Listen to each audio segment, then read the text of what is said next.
വീട്ടുകാരോട് വഴക്കിട്ട് ടവറിന് മുകളിൽ കയറിയ 14-കാരനെ വെഞ്ഞാറമൂട് ഫയർഫോഴ്സ് രക്ഷിച്ചു. സാഹസികമായാണ് ഇലക്ട്രിക് ടവറിൽ നിന്നും 14-കാരനെ ഫയർ ആൻഡ് റെസ്ക്യൂ രക്ഷിച്ചത്. ശാന്തിഗിരി കാഞ്ഞംപാറയിൽ 210 kV ടവറിന് മുകളിൽ കുടുങ്ങിയ 14-കാരനായ വിദ്യാർത്ഥിയെയാണ് രക്ഷപ്പെടുത്തിയത്. ഇന്ന് ഉച്ചയ്ക്ക് 12 മണിക്കാണ് 14-കാരനെ ടവറിന് മുകളിൽ കയറിയ നിലയിൽ കണ്ടത്. തുടർന്ന് നാട്ടുകാർ ഫയർഫോഴ്സിനെ വിവരമറിയിച്ചു.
ഫയർ ആൻഡ് റെസ്ക്യൂ ഓഫീസർമാരായ ഗിരീഷ് കുമാർ, രഞ്ജിത്ത് എന്നിവർ ടവറിൽ കയറി അതിസാഹസികമായി രക്ഷിച്ചു. 150 അടിയുള്ള ടവറിന് മുകളിൽ കുടുങ്ങിയ വിദ്യാർത്ഥിയെ സമാശ്വസിപ്പിച്ച് ജീവൻ പണയം വെച്ചാണ് ഫയർ ആൻഡ് റെസ്ക്യൂ രക്ഷപ്പെടുത്തിയത്.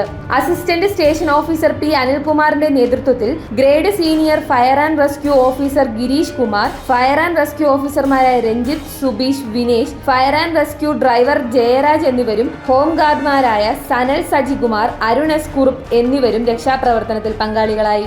ഭാരത് വിഷൻ, വെഞ്ഞാറമൂട്.